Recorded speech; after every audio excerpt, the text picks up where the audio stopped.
Thank you for standing by. All lines will be on listen only for the duration of today's conference call. This call is being recorded, and at this time I'll turn the call over to Lisa Rainey. You may begin. Thank you. Good afternoon, everyone. My name is Lisa Rainey, and I will be your host for the next 30 minutes. I really appreciate everyone taking time out of their busy schedule this afternoon to receive another valuable piece of information as we progress through this information security series. But as usual, before we get into the meat of any of the information, we do have a few administrative announcements that we'd like to cover, primarily for those folks that are new to our webinar process. So if I could have you go ahead and take a look at the screen as we progress through this layout, you'll see that at center right at the top of your screen, it says Q&A. That is your Q&A box. That box is for you to be able to ask questions. You can type information or questions in the bottom, and they will populate in the screen. We will gather all of these questions because due to the large number of participants today, we won't be able to answer all of those questions, but not to worry. We will answer those questions. The questions will be posted to our frequently asked questions, or FAQ, on our website, and it'll be in the same location where the description for this webinar is actually posted. Also, if you look to the bottom left, you'll see a little box that says File Share. From the File Share box, you can print the presentations and take notes as I go through and discuss the slides. And as a bonus, we've also included Enclosure 5 of the DoD Manual 5200-01, and that's for you to be able to reference for any additional detailed policy guidance related to some of the main points that we're going to talk about and present today. So as we go through the webinar, you'll notice that questions will randomly appear on the screen, and these are what we like to call poll questions. These poll questions are just little knowledge checks that help us to kind of transition from one topic to another. If I would ask that you please go ahead and respond to those questions as soon as they're presented, and we'll discuss the responses after a number of you have actually entered your responses. So having said that, I do like to start with one poll question just to kind of get you in the flow of how they proceed. So this question asks, where can you find information regarding security education and training?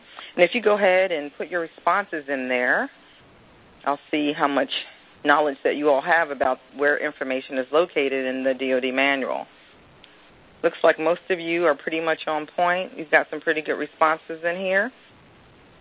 So the correct answer is DoD Manual 5200.01, Volume 3. That is the correct volume. That volume itself specifically talks about safeguarding our classified information as well as our security education and training requirements. So just remember that is a place that you need to go to find more about security education. So let's go ahead and get started. Primarily, the Volume 3, Enclosure 5 of the manual specifically gives you information that pertains to security education and training, and it does state that the heads of those DoD components ensure that their personnel not only receive security education and training, but that training provides the necessary knowledge and information that enables quality performance of security functions.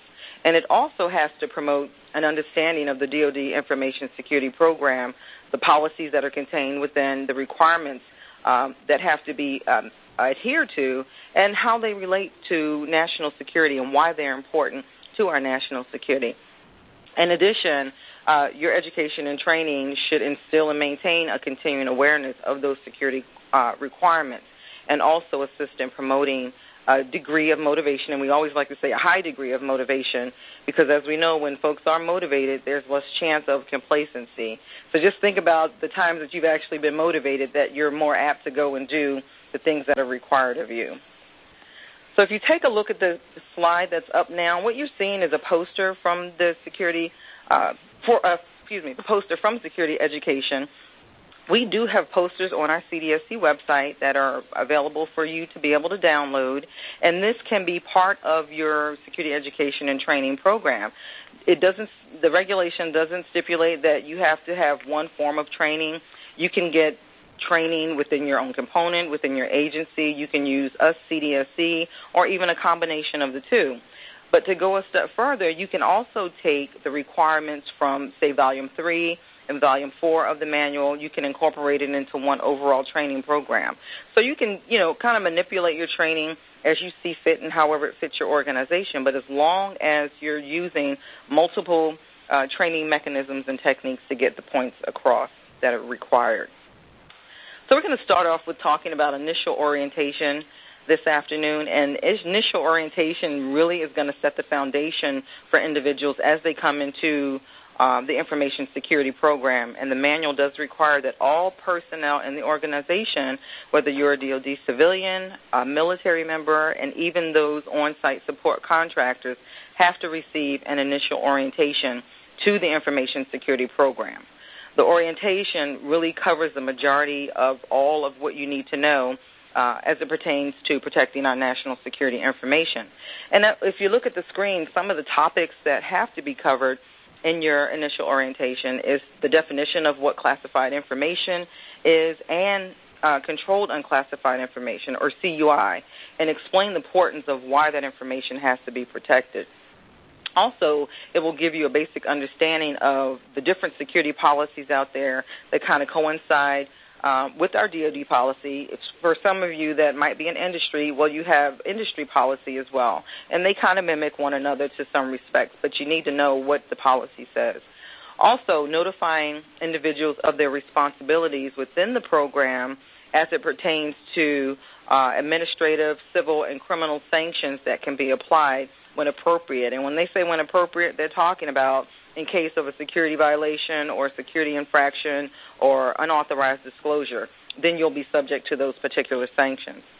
It also provides enough information to make sure that you have the tools to be able to properly protect your classified information as well as your CUI, or controlled and classified, and what are your responsibilities and what actions can you take if you discover information that is unsecure, classified information that's not in a secure environment, or any other security vulnerabilities.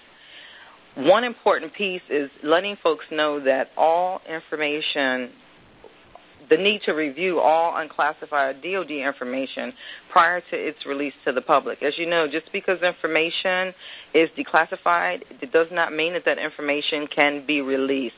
So all information has to undergo a review for release to the public. So how many of you actually know who your security manager is? And I know initially when I was in security, I had no idea who my security manager was. And it's really important that you know that. Too often, the people that we work with have no idea what the proper chain of command is for their organization, or even who they should report incidents to. So as part of the initial orientation training, if you are a security educator, you need to really consider putting in there who your DoD component senior agency officials are, and your activity security manager, who those personnel consist of, as well as a description of their responsibilities. Also, the extent of their involvement in the protection of classified information or controlled unclassified information, because if something happens, you really need to know who do I go to, and that should be covered in your initial orientation. This slide really talks about initial access training. Outside of initial orientation, if you have access to classified information, and this is what we're going to talk about, this is when you finally receive your access to classified. Policy does state that all personnel receive training, again, on those policies and principles, but more specifically now, how it pertains to derivative classification practices.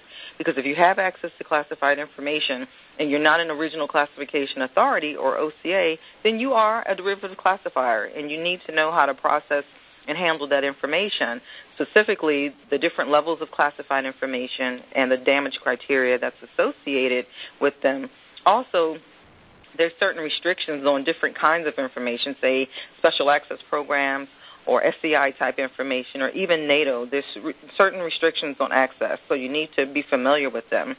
And one other important piece of this is, how do you respond if you're questioned, per se, from the media about classified information, or to validate a piece of classified information, the existence of it? So there's certain responses that are appropriate. So going to the regulation or even covering this information in your training is a necessity. So let's go with poll question number 2. And that asks, what are some ways that you can fulfill the training requirements of the manual 5200.01? And I see some of you are responding. We've got CDSE. I'm surprised everybody didn't pick us, but they're not, but that's a good thing. We've got security workshops. We've got component security manager, and the majority of you did pick all of the above, and you are absolutely correct. There is no one-stop shop. Training can be conducted by all of the individuals listed above. Very good, and thank you so much for responding. So I want to talk a little bit about safeguarding and training. As we know, that is one of our main responsibilities, is being able to safeguard information, but more importantly, understand why safeguarding is actually required. Within your agency, if you have classified information, we need to have processes and procedures in place because we generally use that information on a regular basis. We have to store it, so we need to know the proper storage mechanisms that are authorized.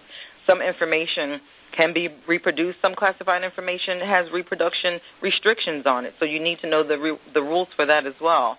Transmitting information, well, there's only one venue that we cannot transmit classified information on, and that's the unsecured side, so you need to know what those rules are.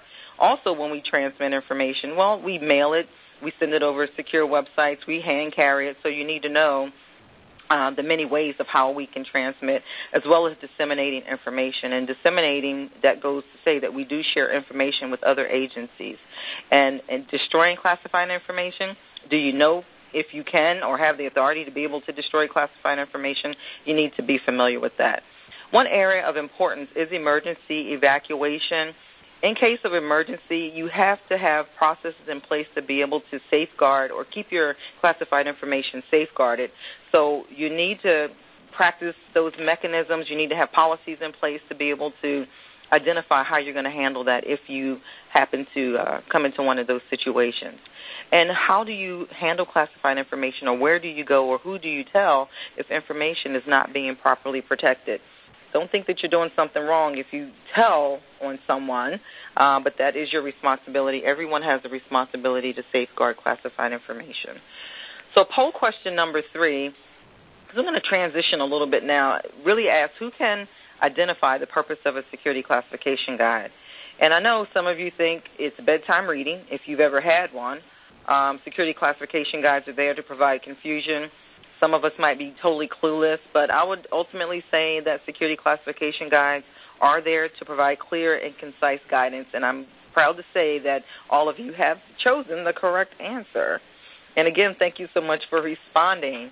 So to identify the main purpose of a security classification guide, yes, it is a precise, a very comprehensive guide regarding specific programs, systems, operations, or even weapon system elements. It tells you all the elements that are classified within a program. It includes those classification levels, and it also lets you know the reasons behind why a piece of information qualified as being classified. And most importantly is how long you're going to keep that information classified, which is the duration of classification. When we talk about other special guidance, we're really talking about elements of compilation. In your security classification guide, there should be special notes in there if there's any other special requirements. If there's any dissemination restrictions, they should be identified in that guide. And if you have elements of information that may or may not be classified, that when put together would warrant a higher level of classification, then those things should also be listed very conspicuously in your security classification guide. If you have a guide, those guides also have special requirements in that they must be approved and signed by the OCA that has oversight over that specific program or project. Your security classification guide has to be used as your main authoritative source for derivative classification. You should know that we have security classification guides, we have properly marked source documents, we have DD Form 254, but the go-to for derivative classification is your security classification guide, because that guide really ensures that like types of information are consistently given the same classification. So it really quantifies consistent application for classification. So if you've never seen one, if you've never heard of or actively examined a security classification guide, don't worry, because you are in luck, because I'm going to give you several avenues on how to find classification guides and where to obtain your most current information for your specific areas of expertise. So we've got we're going to say actually your first stop should be your security manager or your program and project office, because if you have classified information, you should also have that security classification guide that goes along with it. And this really holds true for contractors out there working on classified contracts. The Defense Technical Information Center, or DTIC, does have a electronic index of classification guides. They do have the most current classification guides out there. All guides should be updated every 5 years. So if you're working with a classification guide and it's been dated back in the 1990s or the 2000s, your guide is totally out of date, and you need to have an updated guide.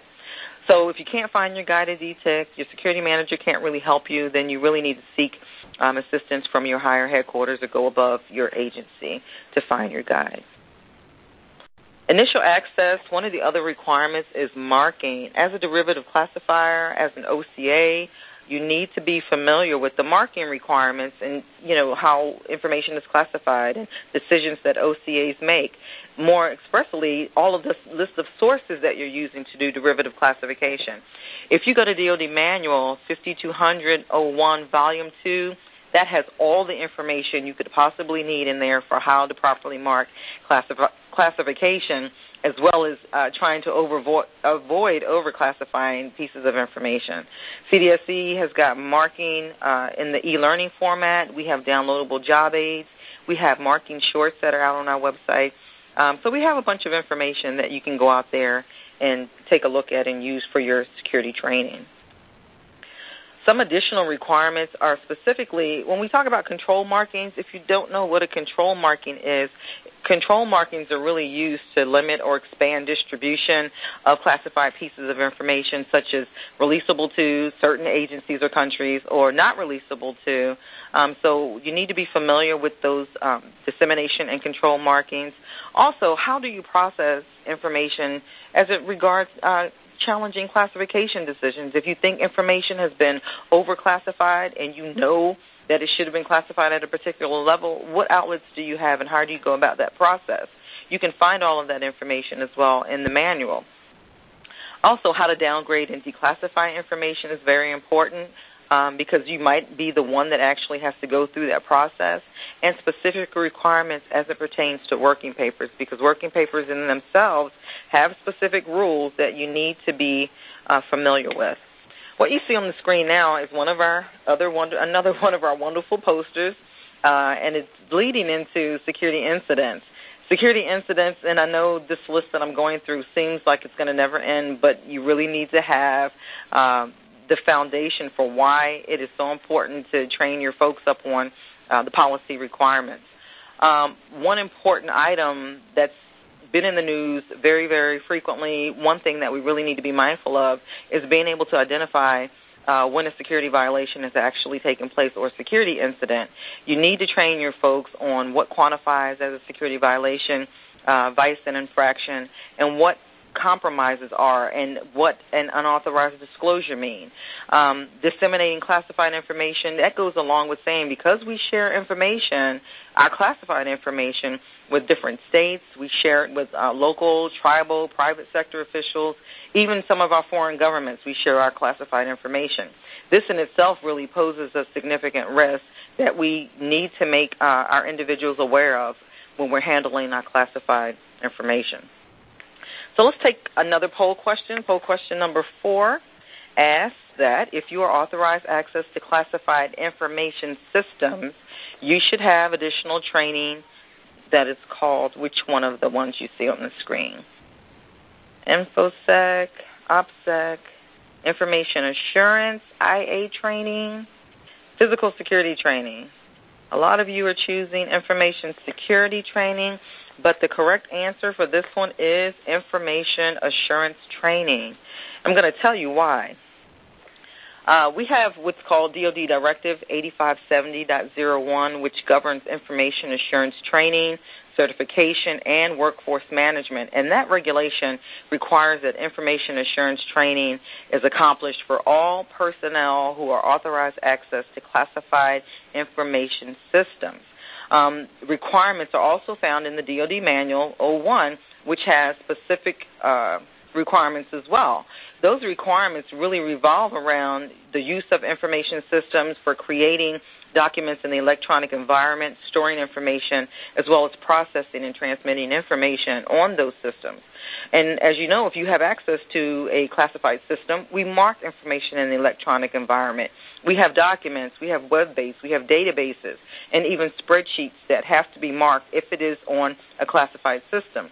We process information through our computer media. We use our floppy disks. We have CDs and DVDs, even classified removable data storage. So we need to make sure that we have the proper training in all of these areas.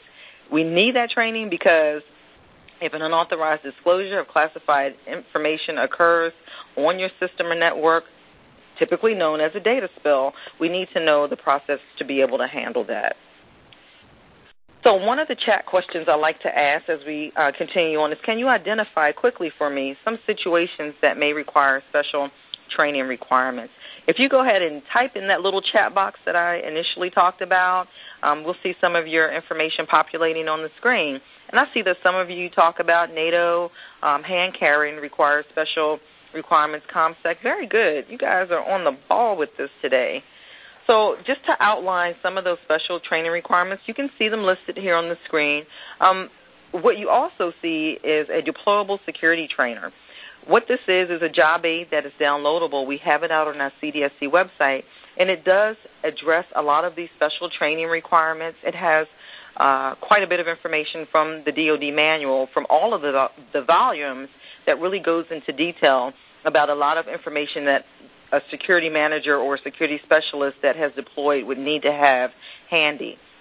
So make sure you when you get a chance, go take a look at that website. I think we have a link at the end of the webinar that will kind of link you to that.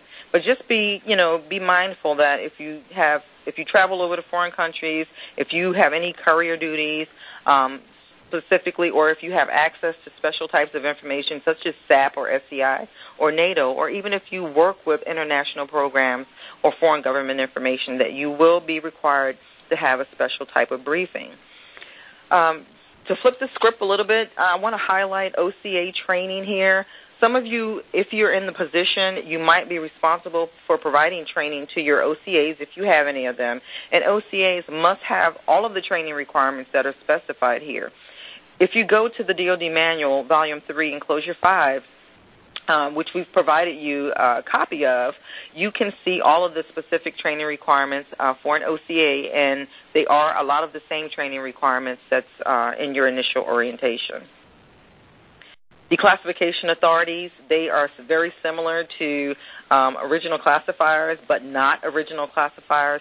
They primarily have the responsibility of going through declassifying information, but they need to know the standards and methods for how to declassify, create declassification guides. They have to be familiar with your local DoD components declassification plan, if they have one, and they're also required to have what is called a declassification database, addressing information as it pertains to mandatory requests for declassification of information.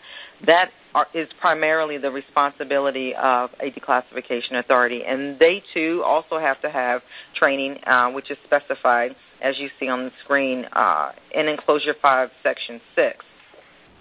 Annual refresher training is mandated. I know as much as we stay busy all the time and we always have to stop and take this course and that course, when you have annual refresher training, because it's mandated, it really reinforces what I like to call the 3 Ps, which is your policies, the principles of information security, and your procedures, because sometimes procedures do change if they're not working.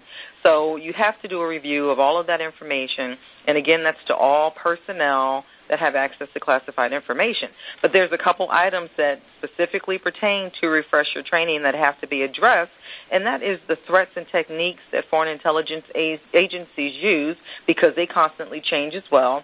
You have to notify individuals of their penalties. Again, folks need a reminder that there are consequences for engaging in espionage activities or any other unauthorized disclosure. Refresher training also has to address any relevant changes in policy. If you done your component self-inspection and you've noticed issues or you have concerns within your own areas, this is a good time to provide refresher training on how to go about correcting these items of concern. So this is just a slide to really give you to outline the training requirements for OCAs, and I mentioned earlier that they must be trained annually. Derivative classifiers and declassification authorities require training every 2 years. If you do the training, please make sure that you track the training, because if you don't track it, you might as well say that it hasn't been done. We need to do our due diligence as good managers, and yeah, you need good manners too. And it only makes sense to track your training. So what you see here is a little excerpt that says read and initial. I know a lot of times we use the read and initial method in conducting our training, but just be mindful, you can use it, but it cannot be the only method that you use to conduct education and training. As you go through and do your periodic briefings, your training sessions, you need to try to incorporate other information and promotional efforts to make sure that your training is providing a continuing awareness and that it is also promoting that quality performance that we talked about a little bit earlier. So read and initial has its place, but it cannot be a standalone method for training. Termination briefings, just when you think you might be free and clear to do or say what you want, you might just want to think again, because just because you are leaving the clear community or maybe a particular classified program, you are not absolved of your responsibility to protect classified information. Those cleared employees who leave the organization, or even if your clearance is terminated, you have to receive a termination briefing. You have to be reminded that you have a continued responsibility to protect your national security information. You also need to be reminded that if you provide any of our classified information to anyone that's not eligible to have that information, you're committing an unauthorized disclosure of that, and you are still subject to the civil and criminal penalties that are out there. So you need to really be mindful of that. In addition, if you are retired personnel, if you're a former DoD employee, or even a non-active duty member of any of the reserve components, anything that you submit in writing, like if you're going to write a book about any information that may have been potentially classified previously, anything that you write, or you have to submit that writing and any other materials to for DoD security review before any of that information can actually be released to the public. And lastly, the few things I want to highlight here pertains to managers. If you are a security manager, if you have classification management, officer authority, or security specialist, or even if your duties significantly involve managing and overseeing any classified information security programs, you need to know all of these training requirements that we see here on the screen. That means the same training that's required for derivative classifiers, you have to have it. Because if you don't have it, if you don't know what the policies say, how can you appropriately perform adequate oversight and management? So you need to know what these items say here. If you go to Enclosure 5, Section 10, it does outline additional management and oversight training requirements. And again, this goes back to, we talked about that IA training, certification and accreditation of networks. Well, if you are in that environment and you have classified networks or classified systems, you need to know the process to get those systems certified and accredited to make sure that you remain in compliance. Also, declassification reviews, well, you might be the one responsible, or you might be the one that actually get those reviews or have to have that information come into your office, so you need to know what to do with it. Program oversight and self-inspections, again, mandated every year, annual basis, your self-inspection should be done. You should use that opportunity to be able to clear out some of your information that you don't need, to go through your classified policies or procedures, and also to look and do an inspection of a certain percentage of your derivative classification products that you've created, which is also another requirement.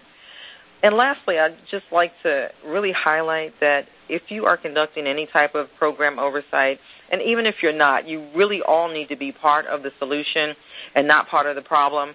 When you are conducting training, just remember that your training must be evaluated. Training records must be maintained for all of your training, and when you're doing it, you need to be assessing the quality and the effectiveness of your training and making sure that you are reaching the appropriate target population. So that's really all the information I have this afternoon on security education requirements. And lastly, if you just look at this slide, it does have our contacts and resources, and all of this information does link out to our website for those job aids and webinars that we kind of talked about. So I'd just like to thank everybody for attending this session this afternoon, and hope you all have a fantastic weekend.